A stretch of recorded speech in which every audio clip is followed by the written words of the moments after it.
Eu vi, eu falei, não vou. Eu vi que estava entrando no tema, eu falei, não, vamos recomeçar aqui para deixar todos os. Beleza, Né, eu também tô. E aí eu tô convidando as pessoas aqui nos grupos também, que a gente tem bastante tá grupo, e bom, aí daí as pessoas vão entrando, mas fica também o registro.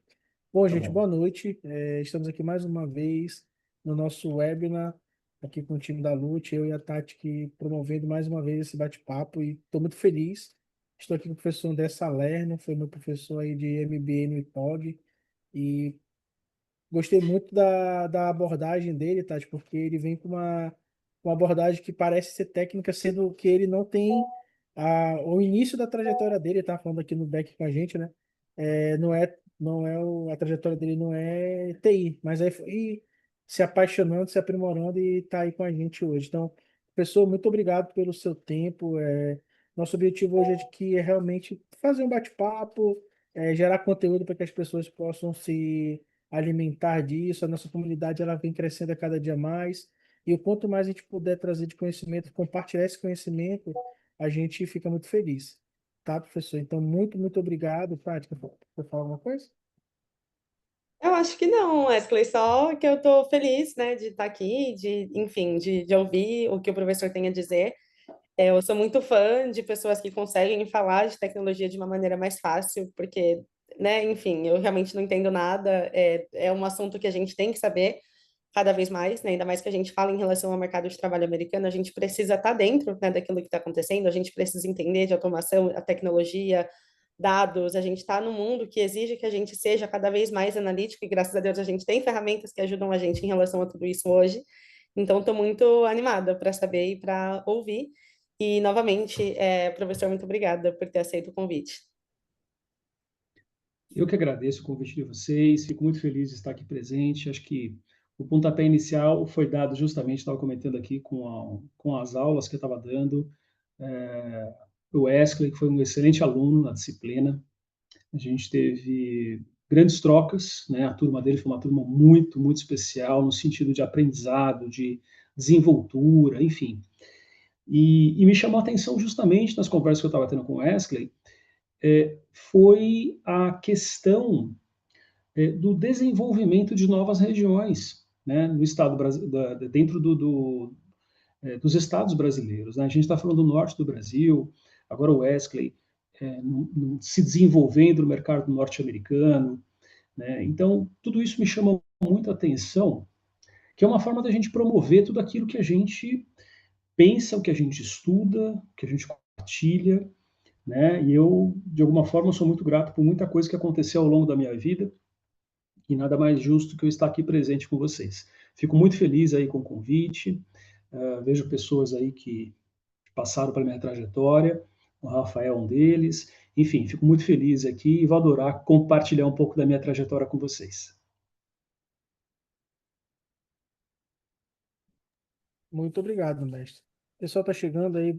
Bem-vindo, Caterine, Erit, Hélio, Alessandro. Estamos começando agora, então, conforme conforme eu fui falando no grupo aí, né, 19:10, 7:10 para a gente daqui, então também para não se prolongar muito, o professor aí está no fuso horário de Brasília, então também vai ficar muito tarde. Professor, para a gente começar nosso bate-papo, a gente percebe que o TMA ele realmente está muito latente e a gente vê que sempre quando fala em assunto tecnológico se liga à seção de TI. Hoje mesmo numa reunião com um dos clientes que eu tenho, a gente falava justamente do empoderamento e alguns cálculos matemáticos financeiros que vem se falando, que vem se fazendo, né? Falando muito que daqui a pouco não está mais nem valendo a pena tanto investir em IA, porque o custo de ter uma pessoa que está ali fazendo já está sendo mais em conta do que ter uma pessoa com IA junto. Então, daqui a pouco os cálculos não estão batendo. E eu estou instigando esse primeiro papo porque o senhor é da área de finanças. Então, o senhor vem vivendo isso com muito latente. E aí, gente, quero até pedir um pouco de atenção aqui. O professor, ele é famoso, tá? Ele sempre tá na Globo, aí é um homem Uhum. importante. É só para descontrair um pouco. Mas, assim, eu sempre acompanho suas reportagens, né? E eu vejo que o senhor vem sempre com dados. E eu acho que esse que é o grande desafio que nós temos que trabalhar ainda mais com IA, que a qualquer momento leva para um contexto e de outro, e daqui a pouco já te muda de contexto e você, opa, pera lá. E os dados eles estão aí para nos ajudar. Então, eu queria perguntar do senhor, como é que o senhor vem observando essa escalada de IA, não vou nem falar de agentes de IA, mas de IA no contexto mais amplo, nos outros mercados que não de tecnologia? É importante, assim, tem várias coisas aí dentro da tua abordagem, dentro da sua fala, tá, Wesley? Primeiro, a questão de dados, tá? Eu acho que dados, hoje, ele é fundamental para toda e qualquer área, tá? Ou seja, você trabalha na área de RH, você trabalha na área de marketing, você trabalha na área de finanças, não importa. Acho que toda e qualquer área hoje, ela deve ser usuária de dados, tá? Então, a partir do momento que a gente define isso, que toda e qualquer área ela é usuária de dados, nós precisamos do quê? De pessoas para nos auxiliar para fazer o tratamento, a análise. Afinal de contas, nós sabemos o seguinte: o dado, dificilmente ele chega redondo para conosco, né? O dado, muitas vezes, ele chega quadrado, a gente precisa trabalhar os dados, etc. E outra coisa que eu percebo, e é muito comum em vários perfis, é que as pessoas não sabem fazer perguntas para os dados. Uma vez que você tem os dados em mãos, e aí? O que que eu pergunto, tá? Então, veja que só nessas poucas falas minhas aqui, a gente percebe duas dificuldades. Primeiro, a guarda dos dados, a limpeza dos dados, né? E tem até um terceiro aqui. É o que que eu devo perguntar para os dados? Que aí tem que ter um perfil mais analítico, um perfil de ser questionador, ser curioso, tá? Então, veja que a gente tem esse panorama que é extremamente importante. E falando, por exemplo, agora da minha pessoa, ao longo do tempo que eu vim me desenvolvendo, etc., o que que é importante, na verdade, né? Mestre, desculpa eu lhe cortar, mas tem uma outra fã sua que entrou, ela já mandou palminha ali. Olha aí, chega, ela já riu ali. Deixa eu ver quem é É a aqui. Andréia.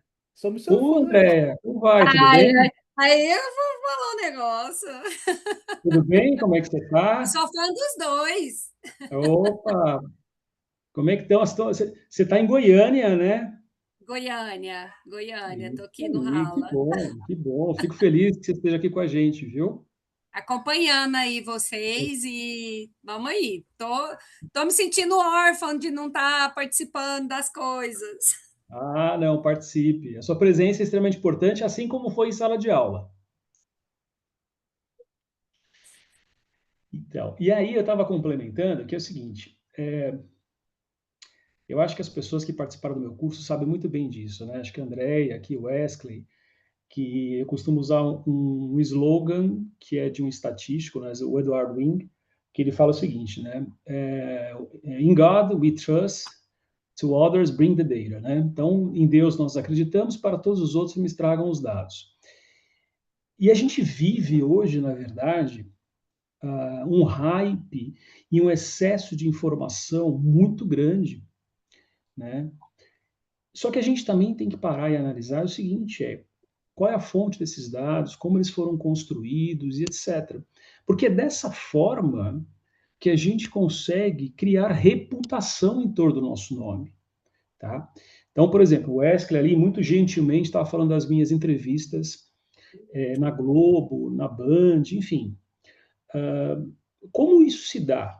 Né? É importante que a gente faça essa reflexão. Né? Como isso acontece?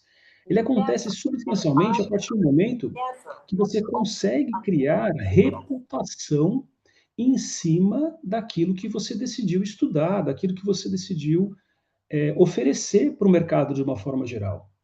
Tá? Então, esta reputação, né, ela vem sendo construída ao longo dos anos e ela é substancialmente baseada em dados.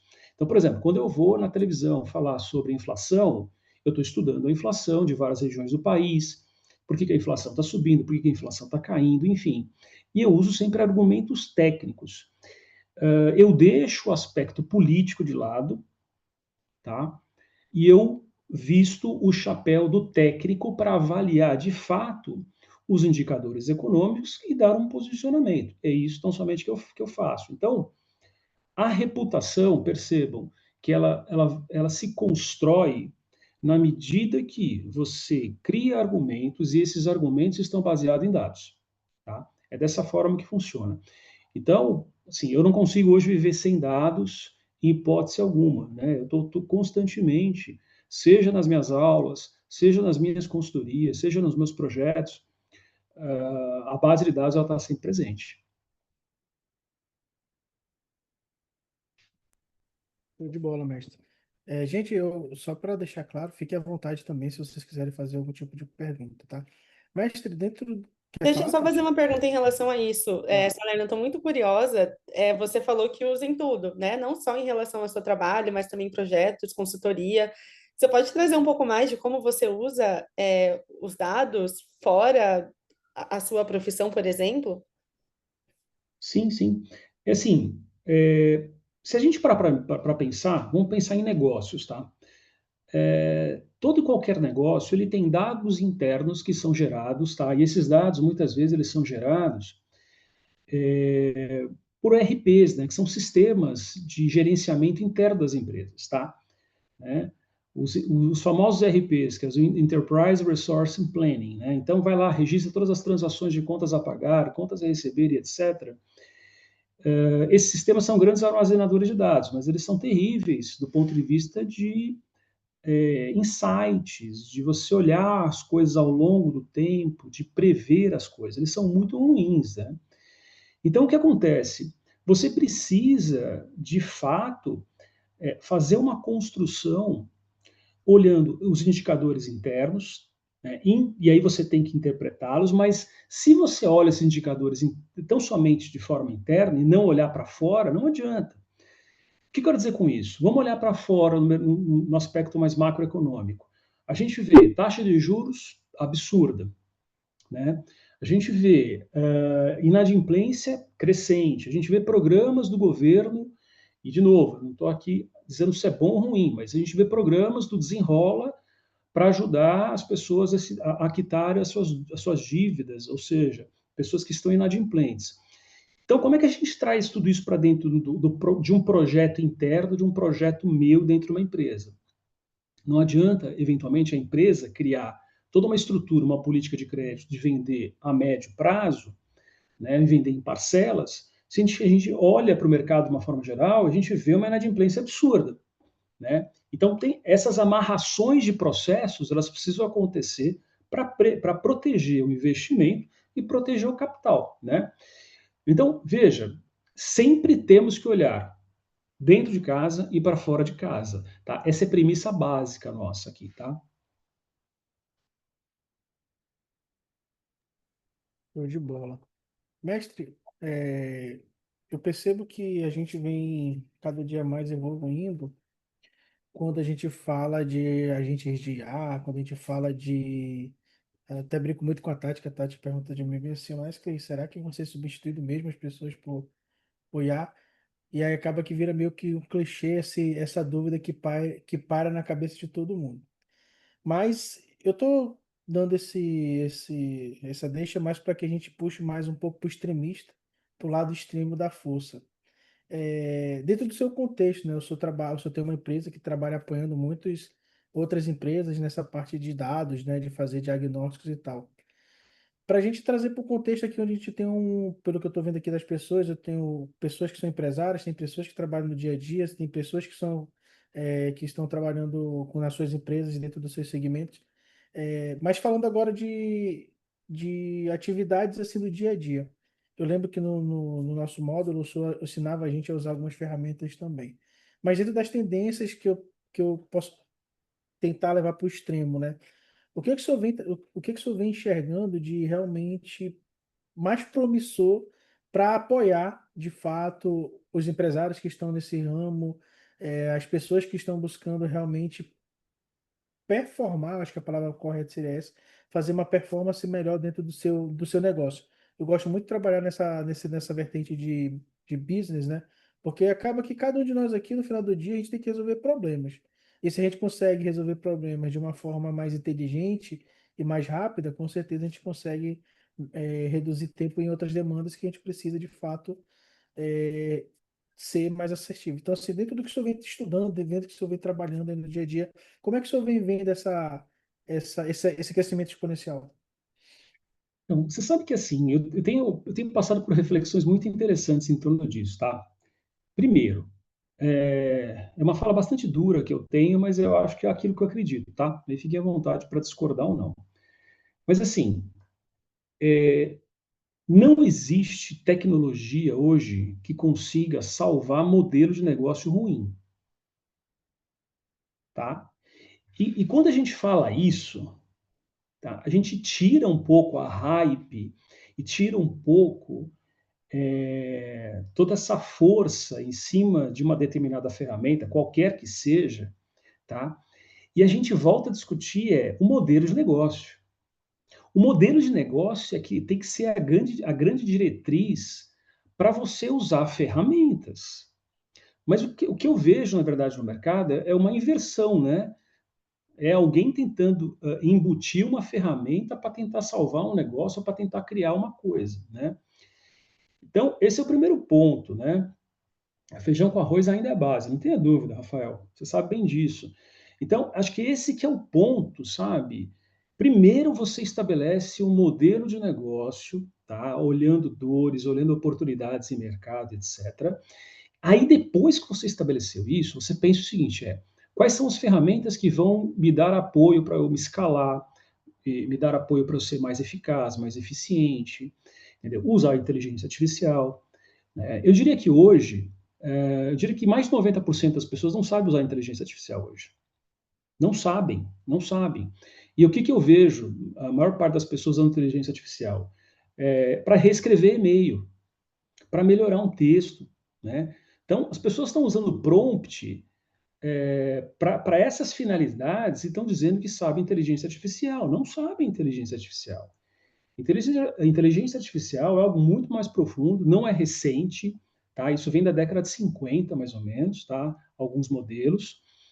Só chegou a esse nível que a gente vê hoje, com todo o acesso que a gente tem aos LLMs, por conta da capacidade computacional que a gente atingiu. Tá? A gente tem hoje uma capacidade computacional absurda. Tá? Então, foi fruto de hardware, né? Que a gente conseguiu chegar nesse estágio. Mas não adianta a gente fazer todo um desenvolvimento muito grande em termos de ferramentas, tecnologias e melhorias de hardware, sendo que as pessoas ainda estão usando inteligência artificial para reescrever e-mail, tá? Então, eu acho que isso é um grande problema, é uma grande dificuldade que eu vejo, mas também é uma grande oportunidade. As pessoas, de fato, entenderem que a inteligência artificial, o potencial é olhar processo, tá? Acho que a Andrea quer perguntar alguma coisa. Complementar, professor. Como o senhor sabe, né, assim, eu atendo muito o pequeno empreendedor e isso que você falou é uma realidade in loco, né, de que as pessoas não sabem usar a inteligência artificial e usam, quando eu pergunto se já estão usando, não, eu uso. Como você usa? Não, eu uso para fazer umas perguntas, como o Google. Usa o chat Exato. GPT para fazer algumas perguntas para entender alguma coisa. E aí, falando isso que o senhor está falando de modelos de negócio, Salermo, na sua visão, eu, esses dias eu me peguei pensando muito sobre essa questão dos modelos de negócio, que eu acho que a gente vai ter a gente está tendo uma transformação muito grande que alguns modelos de negócio vão deixar de existir. Assim Sim, como aconteceu com. Eu uso muito o exemplo da Blockbuster, né, das locadoras de VHS, que depois passou para DVD, e que hoje não existe mais locadora. Antigamente tinha uma em cada esquina. Hoje, na sua visão, assim, quais são os modelos que você acha que vão desaparecer e quais assim possibilidades de oportunidades? Porque oportunidades eu acho que vão surgir muitas, mas você sim. consegue assim trazer alguns exemplos? A tua pergunta é muito interessante, Andréa. Por que que ela é muito interessante? Porque quando eu falo modelo de negócio, ele vai ainda num nível acima de eu estar trazendo alguma perspectiva de um setor, por exemplo. O que eu quero dizer com isso? Quando eu falo modelo de negócio, você de fato atender uma dor. Essa dor pode ser em qualquer setor.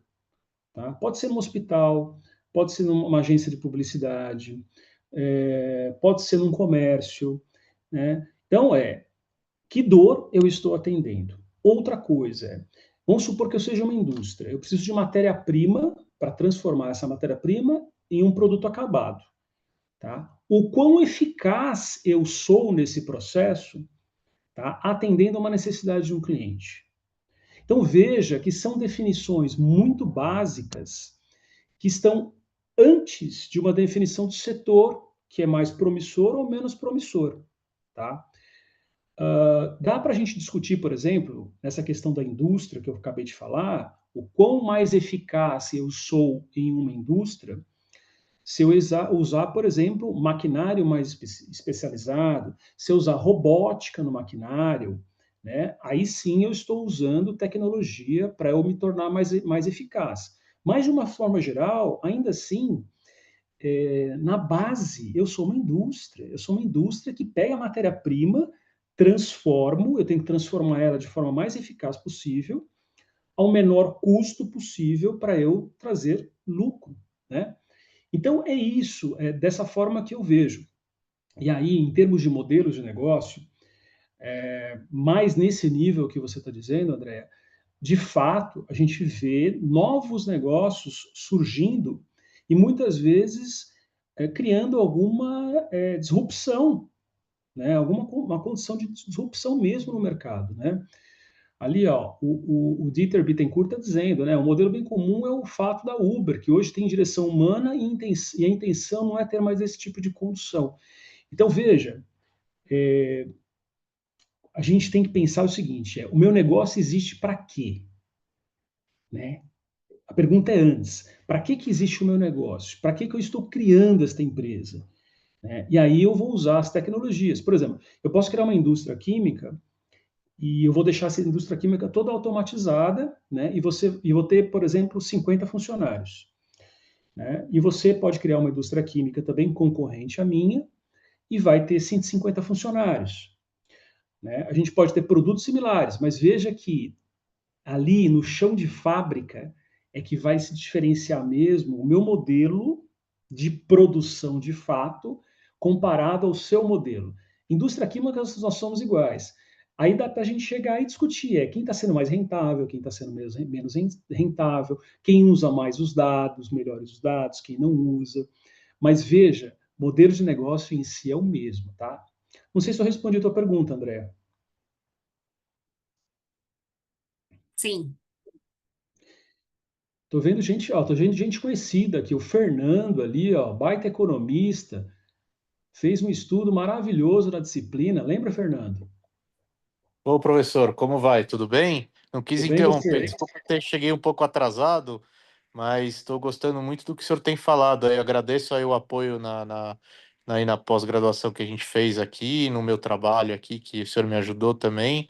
E obrigado pelas palavras aí, foi muito valiosa aí os ensinamentos aí com o que a gente aprendeu aí com a linguagem lá é, com o GitHub, com tudo que o senhor ensinou para a gente foi muito importante aí. Isso me ajudou bastante aí a fazer esse trabalho aí e aprender nessa parte aqui de inteligência artificial, tá? Só queria Bom, agradecer. fico muito feliz, Fernando. Você fez um baita trabalho econômico, viu? Parabéns, viu?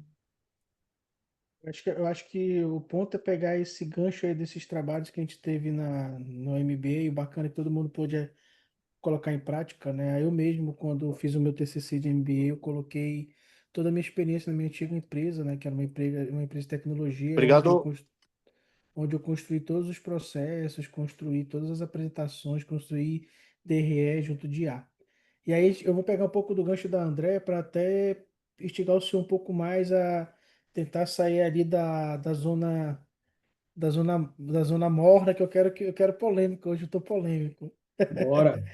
Bora. É, como o senhor bem falou, né, os modelos de negócio eles estão à nossa disposição. Sabendo pesquisar, sabendo perguntar, sabendo trabalhar, a gente vai ter muita similaridade independente da IA, da LLM que nós vamos utilizar. E quando a gente começa a falar de IA, o grande desafio, ou melhor, a grande sacada, acredito eu queria ouvir sua opinião, é que a gente muda um pouco o paradigma. Eu paro de perguntar e eu começo a ensinar. E aí é que eu começo a ver um problema crônico que nós vivemos durante toda a nossa vida da sociedade, que poucos têm essa capacidade de saber ensinar. E muitos que sabem, eles fazem o famoso hands-on. Ele não tem a técnica do ensino, mas ele fala, chega, senta aqui do meu lado, vê como é que eu faço, que a gente vai fazer junto e tu vai ter experiência. Dentro do contexto onde o senhor está trabalhando diretamente, mestre, como é que é a sua visão nesse sentido? Pois é, assim, a gente tem alguns desafios interessantes. Primeiro, ah, eu venho de uma geração, né, eu não sei se alguns de vocês aí, onde o ensino ele era unilateral, né? Ele vinha do professor para com o aluno e ponto final. Você sentava na cadeira, ali na sua carteira, tal, etc., e você tinha todo o ensinamento que era despejado no seu colo e você tinha que se virar, tá? Hoje não é mais dessa forma, né? Eu costumo dizer, na verdade, que nós temos um professor particular disponível aqui no browser, que é a IA. É você abrir abrir a OpenAI, você abrir o Cloud, abrir um monte de coisa, e está ali super disponível para a gente perguntar. Só que nós perguntamos pouco, tá? Porque isso também talvez tenha vindo da nossa estrutura educacional. A gente pergunta pouco, né? A gente sempre era receptor, né? E agora a gente está numa condição que a gente tem que ser receptor e emissor, né? E hoje eu diria que uma das grandes capacidades importantes hoje no mercado é quem sabe fazer boas perguntas. Não é quem tem as respostas, né? Hoje, se você usando aqui os LLMs, você consegue criar um código para alguma aplicação mínima, seja back-end ou front-end. Você consegue isso. Só que todo mundo está habilitado para montar um prompt adequado, né, para trazer de fato uma aplicação ali bem estruturada do ponto de vista de arquitetura? Não. Então veja que como o conhecimento nosso ainda é soberano. Esse é o ponto, entendeu? E aí muita gente pergunta: a inteligência artificial vai nos superar, tal, etc. Eu falei: vai superar quem não souber trabalhar com ela. Aí de fato. E carga operacional. Carga operacional, esse sim corre um grande risco. Agora, se você sabe o que perguntar, e para você saber o que perguntar, você teve que ter passado por aquela experiência. Do contrário, você não sabe perguntar. Percebe? Então, eu acho que o estudo ainda continua sendo extremamente importante. Ele deixa de ser unilateral, ele tem que ser multilateral. É eu aqui aprendendo com vocês, vocês aprendendo comigo, é eu com esses livros aqui atrás, é eu com as LLMs. Né? É desta forma que eu consigo ser soberano, né? E eu não consigo ser atingido por uma inteligência artificial. Né? Eu não tenho medo da inteligência artificial. Eu trabalho com a inteligência artificial. Né? Inclusive, eu sou mais produtivo com a inteligência artificial.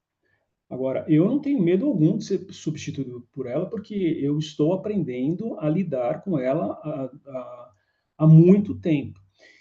É a mesma coisa, eu costumo até nas minhas aulas, mas nas minhas aulas antigas, eu não sei se eu dava esse exemplo, mas nas aulas mais recentes, eu costumo dizer o seguinte: vocês imaginaram quando, lá no início do século passado, chegou o tear mecânico numa determinada aldeia, né, e todo mundo tecendo as coisas na mão, chegou o tear mecânico. Né, e aí tiveram pessoas dos mais variados comportamentos. Gente que demonizou aquilo, achou que aquilo era coisa do diabo, que era coisa do capeta. Como assim não vai ter a mesma qualidade do que eu fazendo na mão? Enfim, houveram comportamentos mais distintos possíveis. Aquele que se permitiu, falou, peraí, deixa eu ver, deixa eu experimentar isso, deixa eu experimentar esse tear mecânico, deixa eu ver como é que funciona, tal, etc. Entendeu? Tornou o trabalho muito mais produtivo, aprendeu uma nova ferramenta, né? E talvez teve a sua vida profissional mais prolongada. Aquele que ficou tecendo a mão perdeu espaço. Então, eu acho que agora o que a gente está vivendo, toda essa transformação as ferramentas hoje disponíveis, e a tecnologia da informação, a TI, a área de TI é formidável para isso, elas são ferramentas, né?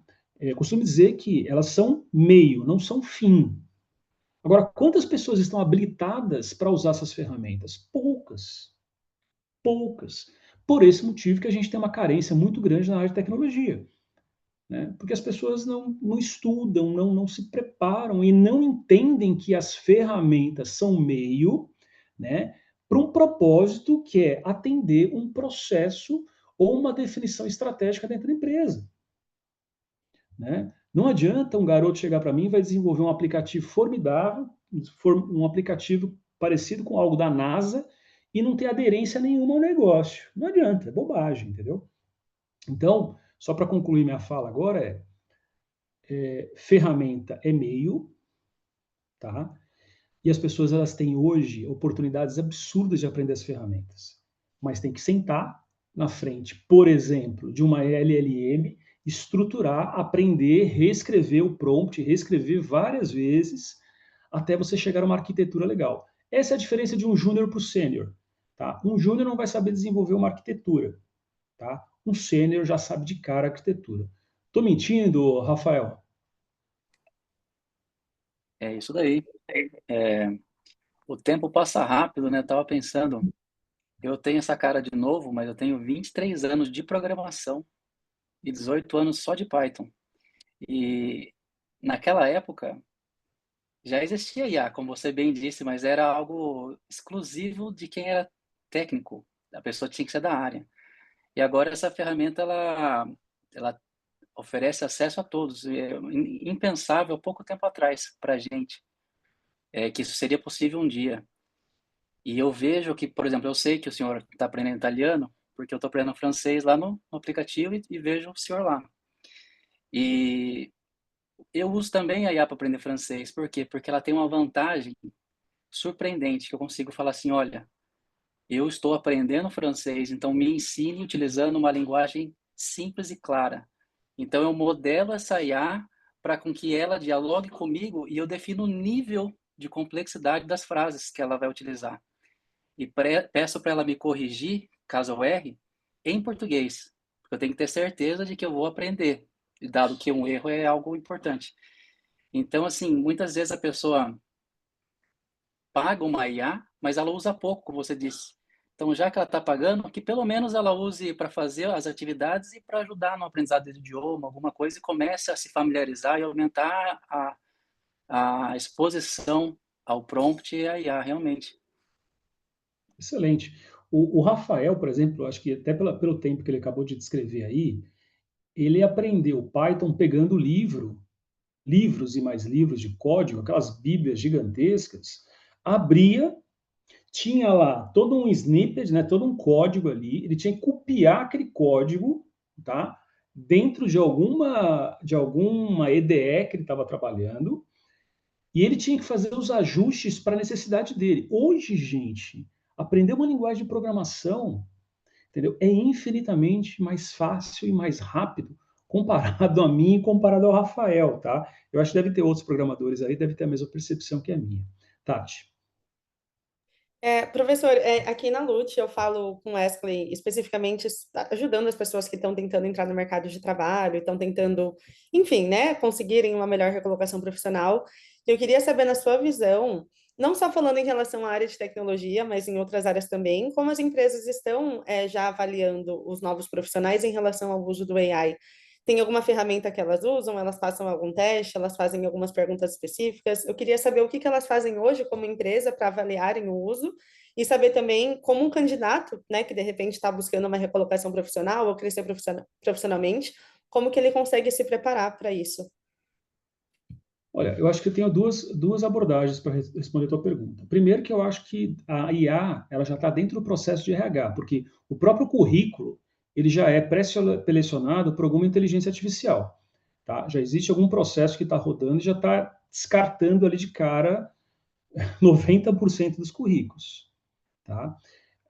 Então, as pessoas elas precisam entender, primeiro, usar as próprias IAs para colocar o seu currículo, né, frente a um teste junto a essas inteligências artificiais. Ver como ela julga, como é que ela analisa o seu currículo, etc. Acho que esse é o primeiro teste que eu faria. O segundo, que eu acho é o seguinte, não, vou dizer por mim, tá? Se eu estivesse contratando alguém, se a pessoa falar que eu sei usar IA porque abre um prompt e faz pergunta, para mim não é IA. Isso é a mesma coisa que está abrindo o browser, colocando google.com e fazendo alguma pesquisa, alguma pergunta. Tá? É um buscador, é a mesma coisa. Tá? O que seria diferencial para mim? Alguém que, mesmo não sendo da área de tecnologia, usou um prompt, tá? Qualquer que seja, para melhorar um processo na sua empresa. Tá? Usou um pipeline, o mínimo que seja, uma extração de uns dados numa planilha Excel. Esses dados, eles giraram um gráfico automaticamente e toda segunda-feira esse relatório vai para o diretor da empresa. Se um candidato chegou para mim e fez esse pipeline pequeno, usando Python, usando qualquer. O Python é mais facilitado fazer isso, tá? Mas qualquer que seja, e de novo, quando eu falo estar usando Python, isso é uma coisa tão básica hoje em dia que não é exigência de um programador fazer isso. Né? Tem alguns cursos, por exemplo, que nesses MBAs que eu tenho passado, o Fernando está aqui, Andréia, etc. Quando eu apresentei Python para essa galera, o pessoal quase descabelou. Falou, meu Deus do céu, Python, eu não quero ser desenvolvedor. Gente, hoje o desenvolvedor mesmo, tá? For desenvolver uma aplicação web ou uma aplicação mobile, não usa mais Python. Usa pouco Python. Tá? Python é muito efetivo para inteligência artificial, mas para colocar alguma coisa de pé hoje, não se usa mais Python. Né? A não ser que você tenha ali tem um framework muito bom, que é o Django, tal, que você cria todo o back-end, mas se você olhar o front-end é React, por aí vai, né? Mas, não me estendendo muito, eu diria o seguinte, que tipo de processo você melhorou na sua empresa ou que tipo de projeto pessoal você fez usando uma LLM?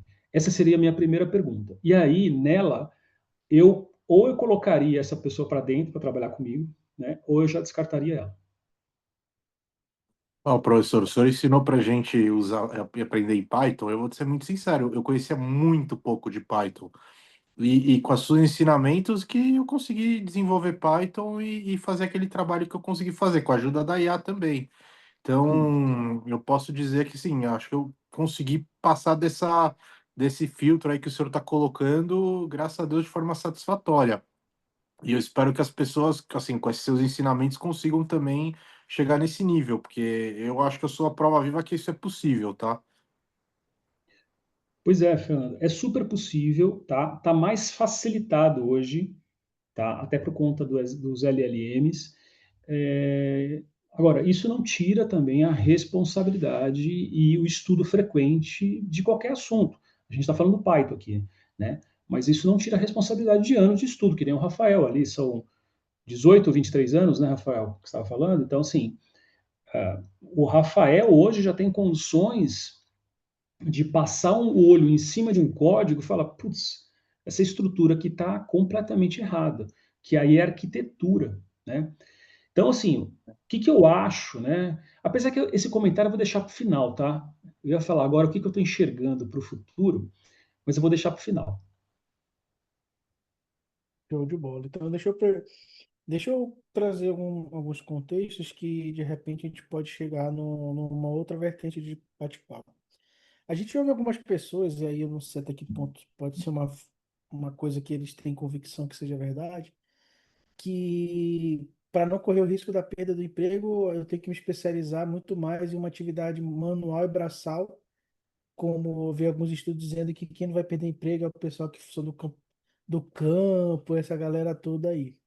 E a gente vai para alguns opostos, né? Porque quando eu falo de agente de IA, eu falo justamente de autonomia, de trazer eh, uma, uma quebra de burocracias, né? Porque quando a gente começa a fazer automações, algumas burocracias que, apesar de eu entender que são importantes, elas começam a ser mais flexíveis.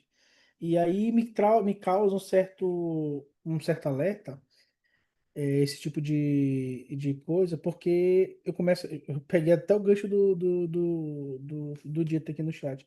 Eu começo a me preocupar, e aí eu coloco aqui a minha carapuça de TI, não necessariamente de programador, mas sim de quem conhece de governança, quem conhece de gestão, quem conhece de IT, o public, que é a minha preocupação, que é justamente trabalhar essa governança. A gente vai falar de Shadow IT, que talvez muita gente não entenda, mas quando a gente fala de governança no sentido da palavra, a gente tem que entender que a gente precisa se resguardar. Eu sou no próprio Amazonas, a gente conversava muito no MBA, que tem uma empresa muito grande que ela trabalhou muito forte em disponibilizar ferramentas de IA e, pelo menos para eles, se tornou um modelo muito bom e funcionou bem. Mas agora eles estão correndo atrás também para organizar essa parte de governança.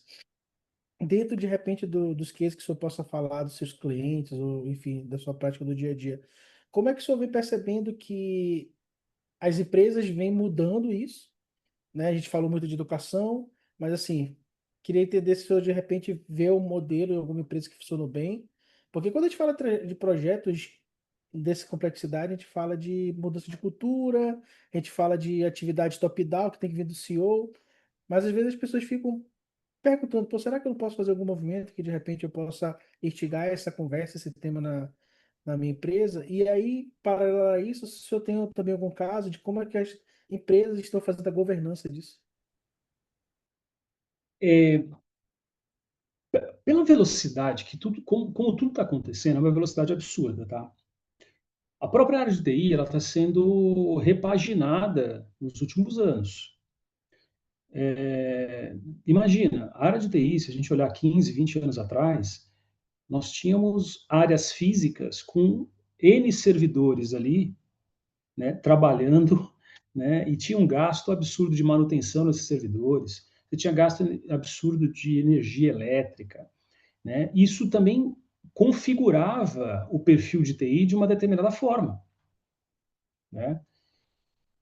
A área de TI ela estava muito mais focada em hardware de uma forma geral, nesses idos aí, talvez idos de 2000, do que hoje.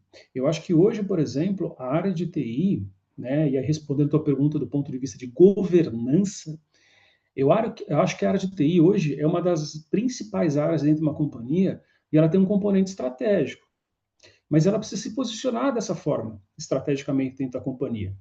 Se é uma área de TI que ainda vive sob a liderança, né, de alguém que está abrindo chamado só, que só está lá abichamado para resolver, formatar computador, resolver bug, etc., está totalmente desatualizado. A área de TI ela tem que estar na mesa para discutir escalabilidade, para discutir modelo de negócio, para trazer ferramenta para ser implementada. Essa hoje é a função da área de TI. Então, veja que ao longo dos anos, a área de TI ela foi completamente transformada. Mas ainda nós temos alguns caciques e chefes de área de TI, e aí agora falando de dados, que senta em cima dos dados e fala, os dados é meu, você vem pegar comigo aqui, eu só dou se eu quiser, tá? Mas não é assim que funciona, né? Eu acho que a área de TI hoje, do ponto de vista de governança, ela tem que ter essa disponibilidade para acessar e se tornar um membro ativo para criar soluções. E quando eu falo criar soluções, é usando inteligência artificial também. E tendo cuidados, porque se é um modelo de negócio muito exclusivo, ela não tem que permitir que, hipótese alguma, qualquer desenvolvedor pegue, vamos supor que o desenvolvedor esteja com uma dúvida numa parte do código, queira resolver um bug, e é algo estratégico, se ela pegar, copiar esse código, jogar uma IA para tentar resolver, entendeu? O modelo de negócio que é da empresa caiu no mundo. Né? Então, a empresa ela também precisa se preocupar e mostrar para as pessoas que tomar cuidado com o uso da IA. Como vou usar a IA? A IA, ela ajuda absurdamente, torna a gente muito mais produtivo. Mas a gente tem que saber o que colocar nela e o que perguntar, né? Afinal de contas, senão você está correndo grandes riscos, tá? Não sei se eu respondi a tua pergunta, Wesley. Respondeu sim. Só faltou uma segunda parte. Se o senhor tem visto, se o senhor pode compartilhar também, não sei se o senhor pode, algum caso de como que foi feita dentro de uma estrutura que de repente o senhor tenha participado, que de repente funcionou bem. Então, olha, o que eu tenho observado, obviamente não posso relatar o nome das empresas aqui, tá? Mas assim, eu tenho visto, primeiro, limites no uso de IA dentro de algumas empresas, principalmente a parte dos desenvolvedores, com essa questão de você copiar código e jogar dentro da web, tá? Eu já vi isso, tá? Já presenciei. Empresas incentivando o uso de IA, mas aí mais para a área de negócios, e de novo, focado em processos, tentar melhoria de processos. Veja que as empresas que incentivam isso, né, elas criam uma coisa boa e uma coisa ruim. Qual que é a coisa boa? A coisa boa é que você vai ter um processo automatizado. A coisa ruim é alguém que era operacional vai perder o emprego. E esse que vai perder o emprego vai falar: tá vendo? A IA é coisa do capeta, é coisa do demônio, eu perdi o emprego por conta disso. Nenhum momento essa pessoa ela parou e pensou, falou: pera um pouquinho, deixa eu olhar minha carreira, né? O que eu estou fazendo aqui dentro? Porque aí não tem jeito, isso é papel de cada um também, fazer a própria gestão da carreira, não delegar isso para a empresa, né? Nós temos que sermos o nosso dono da nossa empresa chamada André Salerno S.A. Sou eu que sou dono, sou eu que é o que eu estudo, é o que eu faço, o que eu desenvolvo e como eu enxergo as coisas, tá? Então, assim, tem muita coisa boa acontecendo nas empresas que eu tenho visto, né? Coisas não tão boas assim, mas são fruto daquele exemplo do tear mecânico versus o tear manual. Acho que o Rafael quer fazer uma pergunta. Complementar a questão das empresas, porque, por exemplo, na empresa que eu trabalho numa empresa global há 7 anos, e ela tem 200 programadores. Seria motivo da IA assustar esses programadores, mas o que a empresa fez? Ela deu uma licença para cada um deles para utilizar o trabalho. Então, ao invés das pessoas ficarem com medo de perder o emprego, né, de ter uma redução, na verdade, eles tiveram acesso. Por quê? Porque se a empresa acredita que o programador que ela tem contratado é um bom programador, a IA vai ser um acelerador. Ela vai melhorar o código que ele produz 10 vezes. Então, ele vai Isso. produzir um código 10 vezes melhor com menos tempo. Agora, se a empresa está com um programador meia boca, digamos assim, a IA vai acelerar a parte ruim desse programador. Porque ele vai fazer o sistema, mas ele não vai saber verificar a segurança, saber verificar a escalabilidade. O sistema funciona bem no computador da pessoa, mas e quando ele colocar, por exemplo, nessa empresa que eu trabalho, que é uma empresa global, são milhões de clientes, será que esse código que roda no computador dele vai rodar bem? Então, é isso. Se a empresa acredita no que o funcionário que ela tem é bom, dá a IA na mão desse funcionário, cria um funcionário melhor ainda. Se a empresa acha que o funcionário é mais ou menos, talvez realmente se ela der a IA na mão desse cara, ele vai produzir algo que ele não sabe o que ele está fazendo, ele não tem condições de verificar, e a IA só fez com que o problema de conhecimento desse cara se aumentasse. Porque além de ele ter produzido um código que ele não soube criar um prompt bom, pela falta de tecnicidade, ele não sabe avaliar se o resultado é bom. Sim, total. É isso mesmo, é isso mesmo. Paty, Eu achei muito legal o que você trouxe sobre o mercado está muito mais andando agora em relação a gente ser o dono da nossa carreira. Isso é uma coisa que eu sempre estou falando para o pessoal aqui da nossa comunidade, porque é uma tendência que vai acontecer obrigatoriamente, né? E para mim, eu acho que eu vejo isso como um alívio, né? Só que eu acho que também é uma questão muito geracional. Eu vejo que algumas pessoas preferiam deixar isso na mão da empresa, algumas pessoas antes elas buscavam um pouco mais de estabilidade, e hoje em dia a gente não tem mais isso claramente, né? Mas o que eu queria perguntar para você era mais em relação se tem alguma indústria que você vê que é um pouco mais resistente em relação ao uso de AI, ou de repente um tipo de empresa específica que é um pouco mais resistente. Não, eu não vejo assim resistência no uso da IA. Eu acho o seguinte, muita gente já entendeu que a IA ela vem para aumentar a produtividade. Nesse exemplo que o Rafael trouxe, é bem isso, tá? O problema é aumentar a produtividade. Se eu entregar IA para alguém que não sabe usar IA, entendeu? Ela vai ficar usando tokens ali, vai ficar fazendo perguntas que não vai ajudar em absolutamente nada, vai mais atrapalhar a produtividade que qualquer outra coisa, tá? Então, acho que é esse o ponto. Eu acho assim, a gente está vivendo uma democratização do aprendizado absurdamente. A gente consegue hoje, de forma mais facilitada, criar o nosso portfólio, né? A gente consegue isso. Às vezes eu acho curioso, né? Até nos cursos que eu tenho participado, programadores mesmo, poucos deles se preocupando com o GitHub.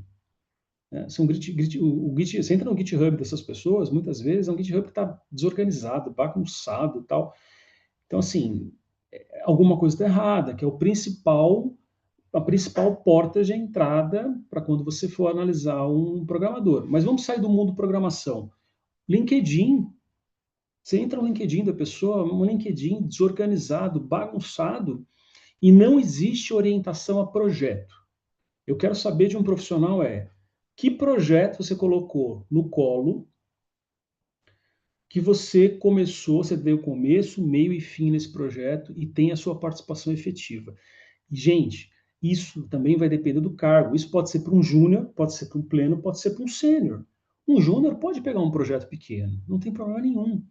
Mas qual foi a capacidade dele criar isso, né? Plantar essa semente e fazer florescer alguma coisa. Tá? Nos currículos hoje a gente vê, infelizmente, o uso da IA de forma incorreta. Gente colocando um monte de coisa que faz, só que você faz perguntas básicas, tipo, que projeto que você participou? Não sabe responder. Isso até é uma característica bem interessante, pessoal. E aí a Tati vai até me ajudar nessa informação, porque assim, eu que vim do background do Brasil, onde tive o conhecimento, trabalhei em algumas empresas, trabalhei em uma empresa que é multinacional e tem em todos os estados do Brasil.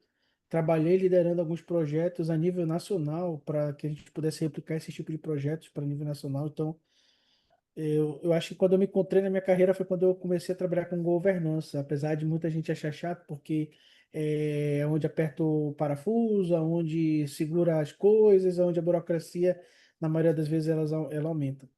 Mas quando eu entrei aqui no mercado americano para começar a trabalhar, a prospectar tanto clientes para a empresa a qual eu presto o meu serviço, que é a minha empresa, como também para o mercado de trabalho, esse foi o grande ponto. Trabalhar orientado, como você se vende como um projeto. Quando a gente vai ver currículo brasileiro, a gente vê o quê? Eu fiz isso, eu fiz isso, eu fiz isso, eu fiz isso, eu fiz isso, mas não mensurou nada. Ele fez tudo, mas não mensurou nada. E eu me lembro quando eu estava conversando com a Tati, que ela estava me ajudando a resolver meu resumê. Chega a me doer o coração quando ela falava que tinha que tirar aquilo. Ai, meu Deus do céu, isso está doendo. Mas isso foi tão legal na minha carreira profissional. Outra coisa que também é muito, até para as pessoas que têm interesse também em fazer essa migração de mercado. Uma coisa também que foi um parto para mim foi, Wesley, tu não precisa botar todos os teus MBAs que tu fez. Foi show de bola, tu fez bastante MBA e tal, mas para cá, pro mercado americano, isso não é bom. Ele não entende, ele vai achar que tu tá estudando demais, trabalhando de menos, né? Então, esses são alguns paradigmas que quando você entra na cultura americana, você realmente percebe que tem que fazer esse ajuste, né? Então, esse seu ponto foi até agradeço porque realmente reforçou esse ponto de que a gente precisa entender que nós somos gerentes dos nossos projetos, daquilo que a gente envolve. E aí o senhor falou de Git para quem é programador, mas para a linguagem das outras pessoas, tem os seus portfólios, né, que as pessoas costumam, não é tão habitual, mas aqui nos Estados Unidos percebe que as pessoas têm cuidado de fazer seu portfólio. Normalmente quem faz portfólio no Brasil é mais o pessoal de marketing, né? Marketing ou o Sim, pessoal de design, mas assim, é uma coisa que você poderia construir colocando os números dos resultados que você fez, que isso é uma coisa muito, muito bacana. Quer falar, Fernando? Ai, desculpa, pode falar, Fernando. Só queria fazer um comentário em cima do comentário do Wesley e a gente já passa para você. Isso está muito alinhado em relação a como o mercado internacional funciona, né? Até o professor já trouxe que a gente aqui do RH, a gente usa muito AI para filtrar os candidatos, e isso acontece. E no Brasil, muitas vezes, a gente tem um posicionamento de quanto mais informação você tiver no currículo, melhor, né? Então, as empresas hoje em dia também estão mudando um pouco dessa visão. E aqui nos Estados Unidos, você tem que estar direcionado em relação àquela vaga, né? Então, você não vai se colocar em disposição da empresa para elas descobrirem aonde você vai se encaixar, mas você já chega com, olha, eu sou especialista nisso, eu sou bom nisso, é isso daqui que eu fiz, é isso daqui que eu entreguei, sabe? Então é muito uma questão da gente realmente estar mudando um pouco, né, em relação ao mercado, em relação a como as coisas funcionam, para a gente já saber o que a gente tem a trazer na mesa, e tudo bem, às vezes a gente tem alguns profissionais que são bons em áreas diferentes, ou que já trabalharam em processos diferentes, mas a gente está no mercado um pouco mais especializado em relação a tudo isso, né? Então não é mais aquela questão de faz tudo e estou à disposição, e sim, eu vou resolver esse problema em tanto tempo, né? Então, até de novo a questão de dados, a gente tem que trazer isso para a nossa carreira para a gente conseguir se destacar. É bem verdade. Eu já vou complementar também. Fernando. Não, André, depois de você falar, eu queria só fazer uma pergunta. Não sei como você enxerga. Eu trabalho num banco, né? Eles liberam só o Copilot para a gente mexer com IA. Dizem porque é motivo de confidencialidade, que se você coloca os dados da empresa, a IA fica sabendo e você perde aí a propriedade e confidencialidade desses dados. Como que a gente evita isso e pode usar as melhores IAs sem ter esse problema? Não tem como resolver isso? A gente é refém dessa situação com as IAs e a gente tem que efetivamente trabalhar com IAs que acabam, infelizmente, sendo inferiores às que a gente poderia usar para melhorar a nossa produtividade. Então, é difícil, né? Assim, tem alguns. O Rafael colocou ali, VPN. Mas o VPN, na verdade, é um jeitinho brasileiro, né? A gente vai estar contornando, né? É difícil isso, porque o que acontece? O mundo perfeito seria o próprio banco ter o seu modelo treinado, né? Modelo proprietário, né? Onde estivesse dentro de uma caixa né? E aí tivesse uma redução de risco significativa, mas isso não é tão factível, entendeu? Então é bastante complicado isso, né? O banco, por ser uma empresa financeira, ela tem regulações muito importantes, né? O vazamento de dados é uma preocupação muito grande para banco. Então, eu acho que dificilmente você contornaria isso, né? O que você talvez conseguisse é que nem o Rafael comentou ali, mas aí seria um recurso que também a própria VPN, eu acho que no banco vai estar travada, você não vai conseguir acessar, entendeu? Não vai dar certo. Eu acho Então, que, assim, só para dar uma dica, falando em relação à estratégia de carreira, eu usaria essas ferramentas que você acha que são melhores, não no contexto do banco, usaria realmente para projetos seus, para você não ficar por fora, né? Então, o banco falou que você tem que usar essa, usa essa, mas falando igual o professor disse, a gente tem a capacidade hoje de trabalhar em outros projetos, fazer outras coisas por fora, exatamente para a gente não ficar por trás, né? Então, eu também já trabalhei numa empresa que tinha uma limitação em relação ao que a gente poderia usar, e muitas pessoas só estavam usando aquilo ali, ponto, né? Só que pensando numa carreira, ou de repente, quando você for sair, trabalhar em algum outro lugar, não ficar refém só disso que o banco te disponibilizou e fazer por fora algum outro projeto seu, alguma outra implementação que você pense. eu acho que é bem isso, né? Acho que tudo isso que a gente falou agora, eu condensaria, né? Na pergunta do Fernando, a abordagem do Wesley e a sua, Tati, é o seguinte. A gente tem um mau hábito de a gente buscar certificado. A gente adora ter certificado, entendeu? Só que a gente prova pouco que a gente sabe. E o provar é a gente criar portfólio, é criar projeto, entendeu? E aí, conhecendo um pouco do o mercado norte-americano gosta de projeto, entendeu? É que projeto que você colocou nas costas e você carregou, né? E aí, você também tem que, o que é projeto? Vou colocar um projeto pequenininho, um projeto médio ou grande. Você tem que fazer algo que te promova, entendeu? Não adianta você pegar um projeto aqui, criei um PROC-V no Excel. Não adianta. Isso não vai te promover, entendeu? Agora, você precisa olhar os projetos pelos quais você participou, entendeu? E que de fato deram um destaque e vão dar um destaque no seu portfólio, no seu currículo. Aí sim, você manda ver. E outra coisa importante, né? Assim, eu tô numa reflexão profunda recente, né? Eu tenho indicado até esse livro aí para alguns alunos meus, que é um livro que eu não lembro exatamente o título, eu posso pegar aqui depois na Amazon e compartilhar com vocês, mas Os Generalistas Vencem os Especialistas, tá? É um livro muito interessante, muito legal, porque ainda que a gente precise dos especialistas para resolver as coisas, né? Eu acho que um generalista hoje, se ele souber usar boas ferramentas, entendeu? Ele consegue se virar muito bem, ele consegue ter um nível de empregabilidade muito grande. E aí é que eu digo, né? Ah, se na sua mochila, faço a seguinte analogia, né? Se na sua mochila só tem martelo, você só vai conseguir martelar prego. Se aparecer um parafuso na sua frente, você não vai saber o que fazer, né? Então, do ponto de vista de carreira, tudo bem, a sua principal função é martelar, ok, mas você já experimentou usar uma chave de boca, uma chave de fenda? Você já experimentou colocar isso na sua bagagem? Porque isso amplia as suas possibilidades, tá? Até para uma condição eventual de desemprego. Ah, putz, eu sou especialista em martelar e eu ganho R$ 10.000 por mês. Tá bom, perdeu o emprego. Entendeu? Você tem conta, tem boleto para batendo nas suas costas. Você aceitaria um salário de 7.000 para parafusar? Ah, eu aceitaria, mas eu nunca parafusei na vida, então sinto muito, você perdeu R$ 7.000. Aprenda a parafusar, sabe? Então eu acho que o conhecimento, a experiência, ela, ela, ela se torna mais relevante, um profissional se torna mais atrativo quando ele tiver uma mochila onde ele tem martelo, tem uma chave de boca, ele tem uma chave de fenda, entendeu? Ele sabe manusear as coisas. E isso, hoje, para quem sabe manusear a IA, o prompt, ele consegue resolver muito bem as coisas. A Marília está perguntando o livro. Eu vou entrar aqui na Amazon, vou pegar para vocês.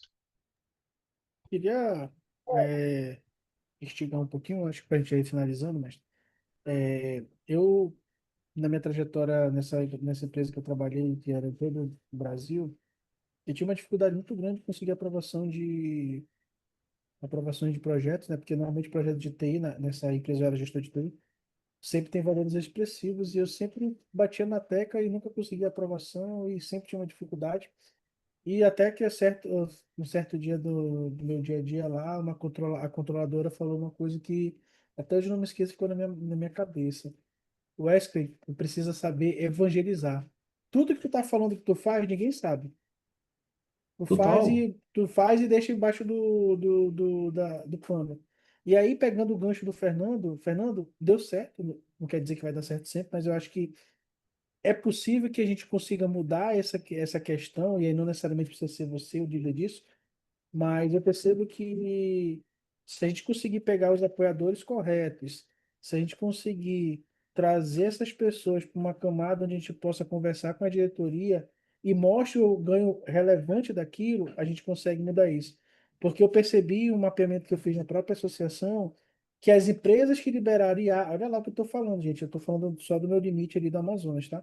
As empresas que liberaram IA os seus funcionários, por isso que eu fiz uma pergunta aí no chat perguntando quais foram as IAs utilizadas, foram apenas aquelas IAs que já estão dentro daquele pacote de produtividade. Ou seja, quem tem Microsoft liberou Copilot, quem tem o Google liberou Gemini. Exceto algumas empresas que já tinham uma visão maior, onde o CEO tinha uma visão realmente estratégica, que é no caso da Bemol, até mostrei aí o print na conversa, ele foi lá e liberou 600 licenças de ChatGPT, que era a que mais performava, era a que mais tinha o resultado na ocasião. No ator, eles levaram cento e poucas pessoas, foi a segunda maior caravana do mundo, para um evento aí aqui na Califórnia.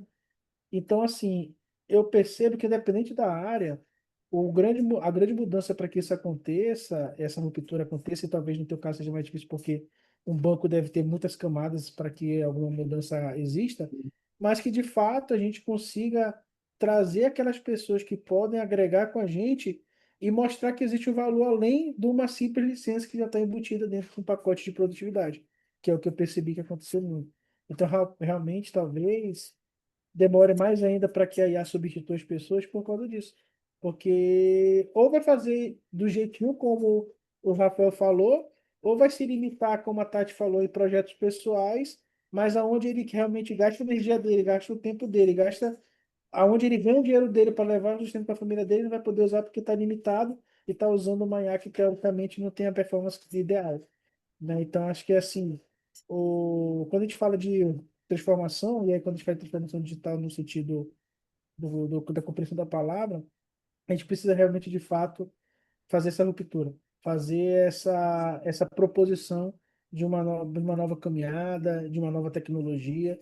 Liderar isso talvez seja o grande desafio, que muitos, que muitos não querem ter porque sabem que dá trabalho, mas eu acho que o grande diferencial vai ser esse. Quem se propor a isso, ele pode até não ficar rico, não ganhar muito dinheiro, mas com certeza ele vai ter um background gigantesco e vai estar preparado muito melhor do que qualquer outra pessoa que está ali só esperando que o chat GPT construa tudo para ele e ele tenha a resposta de tudo. Então, assim, tem muita coisa legal que a gente está falando aqui. E olha só, essas coisas legais eu enxergo porque é o seguinte: nenhuma delas a gente está dizendo que a inteligência artificial é soberana. Você percebeu que o tom nosso aqui é o seguinte: a gente quebra essa ideia de que a inteligência artificial vai superar os empregos, só vai ter robô, tal, etc. Não, a inteligência artificial vai derrubar o preguiçoso, o cara que não estuda, aquela pessoa que não cria algo mais efetivo, né? Eu posso compartilhar minha tela rapidinho aqui com uma coisa com vocês?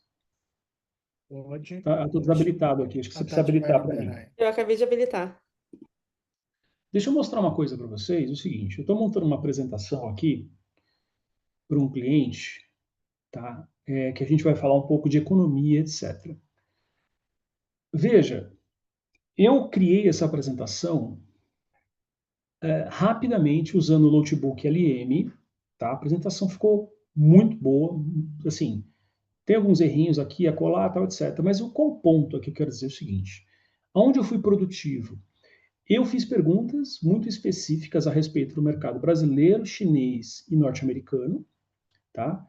Criei esse notebook, mas o fato de eu ter criado o notebook com baita layout não me tira a responsabilidade de eu saber explicar o conteúdo que está aqui dentro. Percebe? Então, assim, quem vai brilhar a hora da apresentação não é o notebook LM. Quem vai brilhar ou não é quem tiver ali na frente fazendo uma defesa consistente. Percebe? Então, assim, eu fui mais produtivo aqui. Eu criei uma apresentação rapidinho, tá? Sobre o contexto norte-americano, chinês, etc. Show de bola, ganhei muito tempo. Agora, eu vou ter que explicar um monte de coisa. Eu vou ter que explicar como é que está a questão da inflação versus a meta, juros básicos em cada um dos países, a balança comercial, né? Eu vou ter que ter a capacidade de explicar esses indicadores. Do contrário, o notebook LM não vai fazer isso para mim. Então, a reputação é minha, o discurso, a fala é minha. Eu vou ganhar o jogo ou não na medida que eu abordar isso aqui de forma coerente e meu público aceitar os meus argumentos. Agora, tudo isso aqui foi feito no notebook LM, tá? Então, eu acho que é isso. Se a gente entender que... Deixa eu interromper já? Já.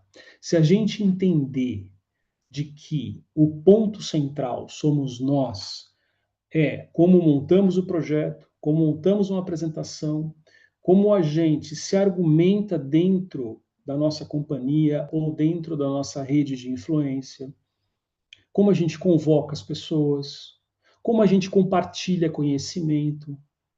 Eu estou falando de tecnologia, eu estou falando de Python até agora, eu estou falando de banco de dados, não estou falando nada disso.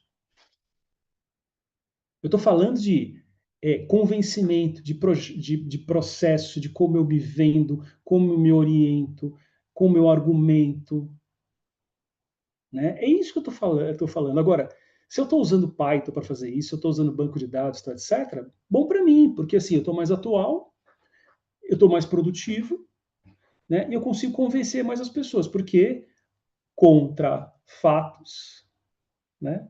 Não há argumentos. É isso. Show de bola. Vamos encerrando, né, gente? Não sei se alguém quer fazer mais alguma pergunta, senão a gente vai ficar aqui até. E aí eu sei que no horário de São Paulo já é 9h15, então. Alguém quer fazer mais alguma pergunta, alguma complementação? Acho que o tema foi muito bacana, a gente conseguiu abordar vários, vários sentimentos. A gente foi além da parte técnica, mas fomos ali em alguns conhecimentos um pouco mais filosóficos, né? Então acaba que no final do dia a gente tem que filosofar um pouco, né? Para Eu acho que poder só faltou uma justificar. coisa, Wesley, que o professor falou que ia deixar para o final, que era o pensamento dele para o futuro, o que que ele está enxergando. É verdade. Eu vou dar uma, assim, para os mais velhos, eles entenderiam essa minha fala dizendo o seguinte: eu vou dar uma de Mãe Diná. Os mais novos não sabem quem foi Mãe Diná. Ó, o É. Fernando está falando que sabe quem foi Mãe Diná, né? Boa parte de vocês aí não sabe, mas enfim, a Mãe Diná era uma mulher que ficou muito famosa no Brasil, que ela costumava fazer previsões do futuro, né? Uhum. Se o Brasil ia ser campeão do mundo, essas coisas, parece que ela acertou algumas previsões aí, ela ficou famosa por conta disso. As previsões do futuro, na verdade, elas ganham sempre um grande destaque, né, para todo mundo, né? Quando você fala previsões do futuro, todo mundo fica empolgado, né? E economista adora fazer previsão do mundo, né? Previsão do futuro. Tem um nível de incerteza absurda, né? Principalmente o momento que a gente está vivendo, é um momento muito de instabilidade muito grande, de uma forma geral. Os investimentos em inteligência artificial, eles são astronômicos, tá? Se não me engano, as empresas de tecnologia nos Estados Unidos, elas estão investindo, tem projeções, depois eu até vou pegar a fonte disso aí, tem projeções de investir US$ 1 trilhão.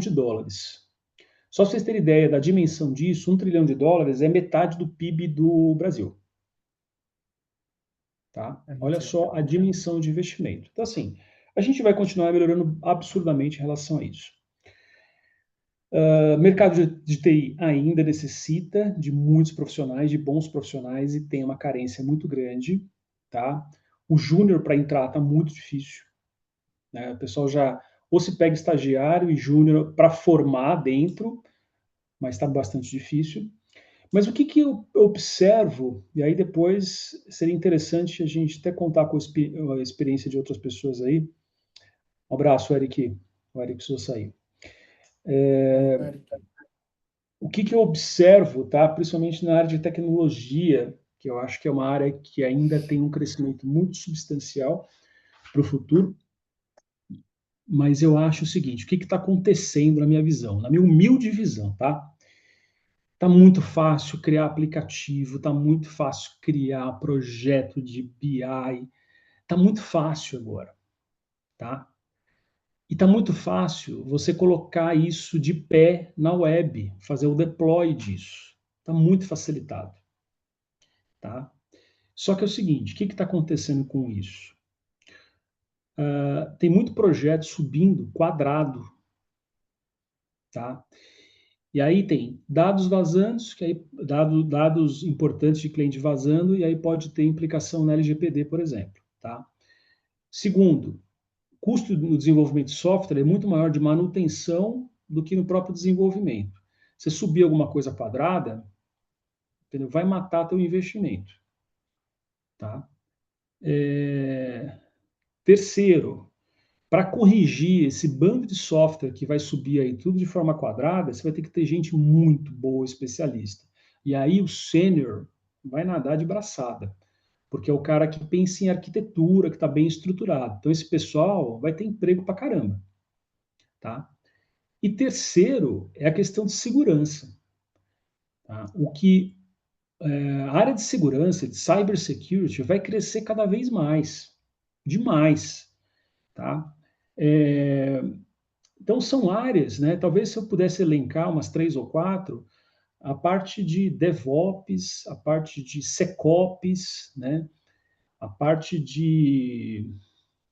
Tem até a parte de MLOps, né? MLOps também tem, que é Machine Learning Operations, né?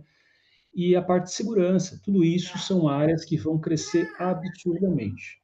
Tá? Então, quem tiver interesse e quiser olhar para o futuro e quiser ter vaga garantida, estude essas áreas ou aprenda a se comunicar com essas áreas, porque são áreas que vão estar muito próximo da gente em breve, uma área de segurança, e uma área de inteligência artificial. Afinal de contas, a gente já vê hoje no LinkedIn cargos de diretor de IA. Se tem diretor de IA, vai ter fatalmente um superintendente de IA, vai ter um coordenador de IA, e são essas pessoas que a gente vai tem que aprender a falar.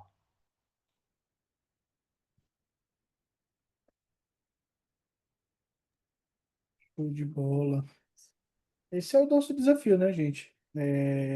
Gente, muito obrigado.